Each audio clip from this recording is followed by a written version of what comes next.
হরে কৃষ্ণ কৃষ্ণ কৃষ্ণ হরে হরে, হরে রাম রাম রাম হরে হরে। নমস্কার বন্ধুরা, আমি জুই আর চলে এসেছি আপনাদের জন্য নতুন একটি ভিডিও নিয়ে। তাহলে চলুন আর কথা না বাড়িয়ে আজকের অধ্যায়ের পাঠটি শুরু করা যাক। শ্রীমদ্ ভাগবত মহাপুরাণের চতুর্থ স্কন্ধের ত্রয়োদশ অধ্যায়, ধ্রুব বংশের বর্ণনা, রাজা অঙ্গের চরিত্র।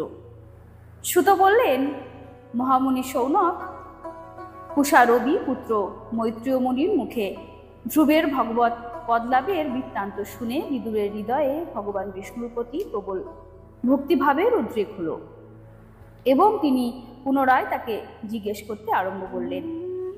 বিদুর জিজ্ঞাসা করলেন, হে ভগবত পরায়ণ মুনিবর, সেই প্রচেতারা কে? তারা কার পুত্র ছিলেন?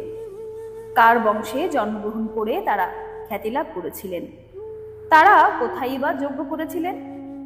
শ্রী ভগবানের সর্বদা দর্শন লাভে কৃতার্থ দেবর্ষি নারদ পরম ভগবত রূপে বিশেষ শ্রদ্ধার পাত্র বলে আমি মনে করি।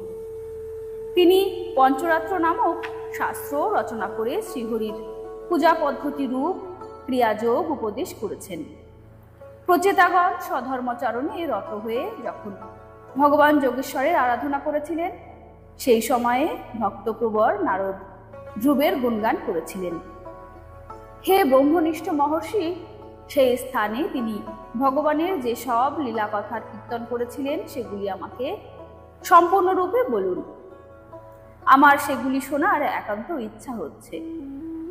মৈত্রেয় বললেন, বিদুর, ধ্রুব বানপ্রস্থ অবলম্বন করে তার পুত্র উৎকল পিতার সার্বভৌম রাজ সম্পদ এবং সিংহাসন কোনটি গ্রহণ করেননি। তিনি জন্ম থেকেই শান্তচিত্ত, নিরাসক্ত ও সমদর্শী ছিলেন এবং সর্বলোককে নিজের আত্মাতে এবং সর্বভূতে নিজের আত্মাকে দর্শন করতেন।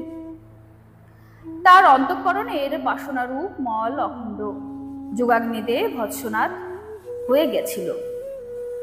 এই জন্য তিনি নিজের আত্মাকে বিশুদ্ধ বোধরসের সঙ্গে অভিন্ন আনন্দময় এবং সর্বত্র ব্যাপ্ত রূপে অনুভব করতেন। সর্বপ্রকার ভেদরহিত প্রশান্ত ব্রহ্মতত্ত্বকেই তিনি নিজ স্বরূপ বলে জানতেন এবং নিজের আত্মা ভিন্ন দ্বিতীয় কোনো পদার্থই তার বোধে প্রতিভাত হতো না। পথে ঘাটে বালক বা অনভিজ্ঞ লোকের চোখে তিনি মূর্খ, অন্ধ, বধির, উন্মত্ত অথবা মুখ বলে প্রতিভাত হতেন, কিন্তু বাস্তবে তিনি তা ছিলেন না।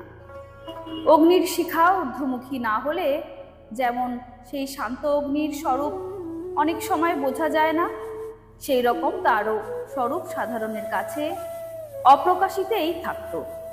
এই কারণে কুলবিদ্ধ ও মন্ত্রীগণ তাকে মূর্খ ও উন্মত্ত বলে মনে করে। তার ছোট ভাই ভূমিপুত্র বৎসকে রাজপদে অভিষিক্ত করলেন।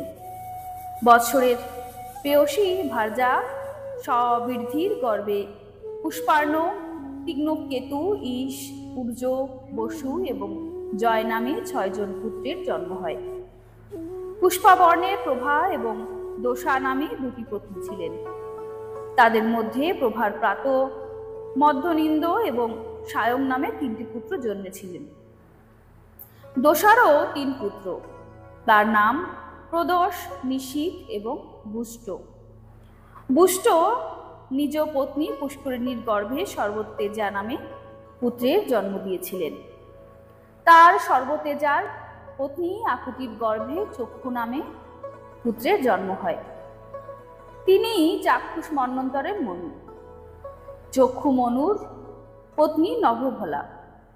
পুরু, কুৎস, ত্রিত, দুম্ন, সত্যবান, হৃদ, ব্রত, অগ্নিষ্টম, উত্তৃরাত, প্রদ্যুম্ন, শিবী এবং উল্মুখ এই 12 জন সদ্গুণ সম্পন্ন পুত্রের জন্ম দেন।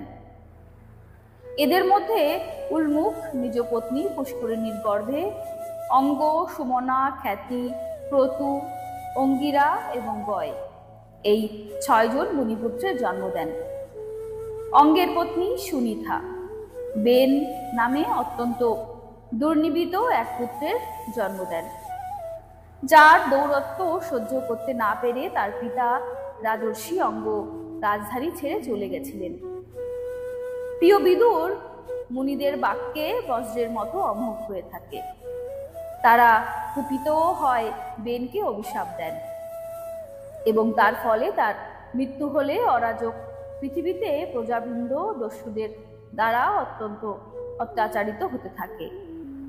তা দেখে সেই মুনিগণ মৃত বেনের দক্ষিণ বাহু মন্থন করতে থাকেন এবং তার ফলে ভগবান বিষ্ণুর অংশাবতার আদি সম্রাট মহারাজ পৃথু উৎপন্ন হন। বিদুর জিজ্ঞাসা করলেন, হে মুনিবর, মহারাজ অঙ্গ তো অত্যন্ত শীল সম্পন্ন, সাধু স্বভাব, ব্রাহ্মণ ভক্ত এবং মহাত্মা ছিলেন।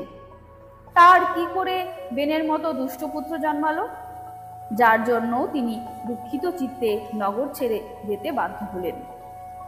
রাজদণ্ডধারী বেনেরই বা কোন অপরাধে ধর্মতত্ত্বজ্ঞ মুনিগণ তার উপরে অভিশাপ রূপ ব্রহ্মদণ্ড প্রয়োগ করলেন?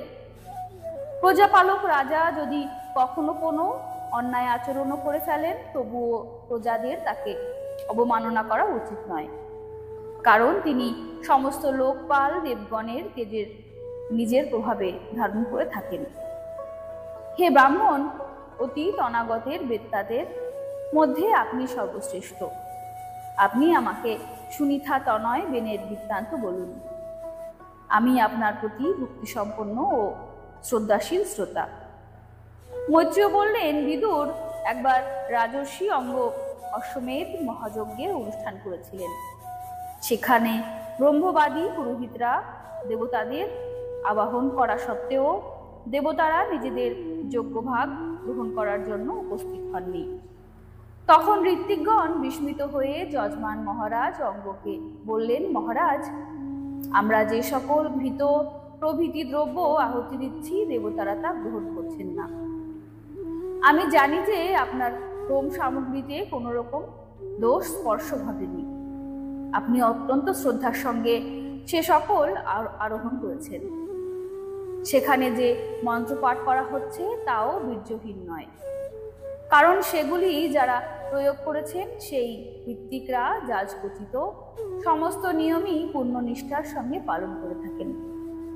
আমরা মনে করি না যে এই যজ্ঞ দেবতাদের বিন্দুমাত্র অসম্মান বা অবহেলা ঘটেছে, যার জন্য কর্মসাক্ষী দেবতারা নিজেদের ভাগ গ্রহণ করবেন না।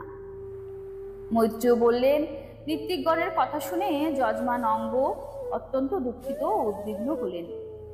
তিনি তখন যাজকগণের অনুমতি নিয়ে মৌন ত্যাগ করে সদস্যদের জিজ্ঞাসা করলেন, হে সদস্যবৃন্দ, এই যজ্ঞের যথাবিধি আবাহন করা সত্ত্বেও দেবতাগণ আগমন করছেন না বা সোমপাত্র গ্রহণ করছেন না। আপনারা বলুন, আমি কি অপরাধ করছি? সদস্যগণ বললেন, হে মহারাজ, এই জন্মে আপনার সামান্যতম অপরাধও ঘটেনি, কিন্তু পূর্বজন্মের এক অপরাধ অবশ্যই আছে, যার জন্য আপনি এরূপ সর্বগুণ সম্পন্ন হয়েও এখনো পর্যন্ত নিঃসন্তান রয়েছেন। আপনার মঙ্গল হোক। আপনি প্রথমত একটি সুপুত্র লাভ করার জন্য উপযুক্ত ব্যবস্থা নিন। আপনি যদি পুত্র কামনায় যজ্ঞ করেন, তাহলে যোগেশ্বর আপনাকে অবশ্যই পুত্র প্রদান করবেন। সন্তান কামনায় সাক্ষাৎ যজ্ঞ পুরুষ শ্রীহরিকে আহ্বান করা হলে দেবতারা নিজেরাই এসে নিজ নিজ যজ্ঞভাগ গ্রহণ করবেন। ভক্ত যে যে বস্তু কামনা করে শ্রীহরি তাকেই তাই প্রদান করেন। তাকে যেমন ভাবে আরাধনা করা যায়, উপাসকের ঠিক সেই রকম ফল লাভই হয়ে থাকে। এইভাবে যারা অঙ্গের যাতে পুত্র লাভ হয়, সেই উদ্দেশ্যে ঋত্বিকগণ শিপিবিষ্ট বিষ্ণু দেবতাকে পুরোডাস নামক চরু দ্বারা যজন করলেন। যোগাগ্নিতে আহুতি দেয়া মাত্রই সেই অগ্নিকুণ্ড থেকে স্বর্ণমাল্যধারী শুভ্র বস্ত্র পরিহিত এক পুরুষ উত্থিত হলেন। তার হাতে ছিল পক্ষ পায়স্বর্ণ সমন্বিত একটি স্বর্ণপাত্র।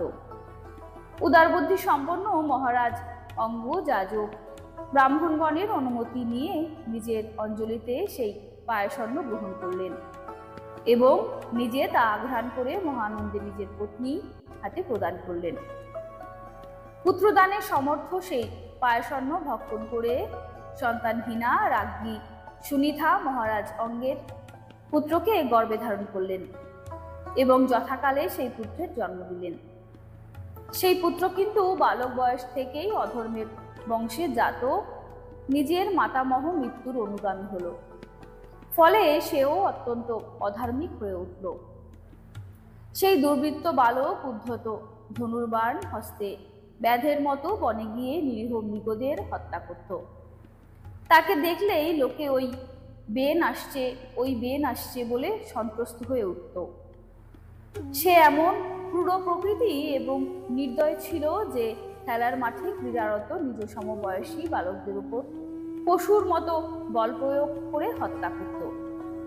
পুত্রের এইরকম খল স্বভাব দেখে মহারাজ অঙ্গ বহু প্রকারে তাকে শাসন ও সংশোধন করার চেষ্টা করলেন, কিন্তু তাকে সৎপথে আনতে সক্ষম হলেন না। তখন তিনি অত্যন্ত দুঃখিত ও হতাশ হয়ে পড়লেন। যে সকল গৃহস্থ নিঃসন্তান তারা অবশ্যই পূর্বজন্মে বিশেষভাবে দেবতার আরাধনা করে থাকবে। সেই কারণে তাদের কুপুত্রের কদাচারজনিত দুঃসহ দুঃখ সহ্য করতে হয় না। যার আচরণের ফলে মাতা পিতার সমস্ত সুখ সম্মান ধুলিতে মিশিয়ে যায়, তাদের গুরুতর অধর্মের ভাগী হতে হয়। সকলের সঙ্গে বিরোধ সৃষ্টি হয়, অত্যন্ত প্রকারের মানসিক ক্লেশ সহ্য করতে হয় এবং গৃহ দুঃখদায়ক হয়ে ওঠে। সেই নামমাত্র পুত্রের জন্য কোনো বুদ্ধিমান পুরুষ আগ্রহ বা কামনা পোষণ করবে। সে তো প্রকৃতিপক্ষে আত্মার এক মোহময় বন্ধন মাত্র। সুপুত্র অপেক্ষা কুপুত্রই বরং কাম্য মনে করতে পারি, কারণ সুপুত্রকে ছেড়ে যেতে গভীর শোক হয়, কিন্তু কুপুত্র গৃহকে ক্লেশপূর্ণ নরকে পরিণত করে। সুতরাং মানুষ সহজেই তার থেকে মুক্তির পথে চলে যেতে পারে। এই প্রকার নানা চিন্তায় মহারাজ অঙ্গের রাত্রে নিদ্রা এলো না। সংসার সম্পর্কে তার মনে গভীর বিরাগ জন্মেছিল। তিনি অর্ধরাত্রে শয্যা ত্যাগ করে উঠলেন। তার মহিষী বেন জননী তখন গভীর নিদ্রায় আচ্ছন্ন। রাজার মনে কারো জন্যই আর কোনো মোহ ছিল না। তিনি সকলের অলক্ষিতে নিঃশব্দে সেই অজস্র সুখের উপকরণ ও ঐশ্বর্যের পরিপূর্ণ রাজপ্রাসাদ ছেড়ে চলে গেলেন। মহারাজ সংসারের প্রতি বিরাগগ্রস্ত হয়ে গৃহত্যাগ করেছেন জেনে তার প্রজা বৃন্দ, পুরোহিত, মন্ত্রী এবং সুহৃদয়গণ সকলেই অত্যন্ত শোকাকুল হয়ে সারা পৃথিবীতে তার অন্বেষণ করতে লাগলেন। যেমন যোগ সাধনার যথার্থ রহস্য সম্পর্কে অনভিজ্ঞ ব্যক্তি নিজের অন্তর গোপনবাসী পরম পুরুষকে বাইরে অনুসন্ধান করে, বিদুর বহু অন্বেষণ করেও তারা রাজার কোনো সন্ধান সূত্র আবিষ্কার করতে না পেরে হতোদ্যম হয়ে রাজধানীতে ফিরে এসে সেখানে সমবেত ঋষিবৃন্দকে প্রণাম করে শাস্ত্র নয়নে নিজেদের প্রভুর এই অমঙ্গল সূচক নিরুদ্দেশ সংবাদ নিবেদন করলেন। শ্রী মহর্ষি বেদব্যাস প্রণীত পারমহংসী সংহিতা শ্রীমৎ ভাগবত মহাপুরাণের চতুস্কন্দের 13 অধ্যায় এখানেই সমাপ্ত হলো। আমার ভিডিওগুলি আপনাদের কেমন লাগছে কমেন্টে আমাকে অবশ্যই জানাবেন। আর ভালো লাগলে ভিডিওটি অনেক অনেক করে শেয়ার করবেন, যাতে আমাদের সঙ্গে সঙ্গে আরও সবাই আমাদের ভগবত ভক্তির যাত্রায় অগ্রসর হতে পারি। নমস্কার।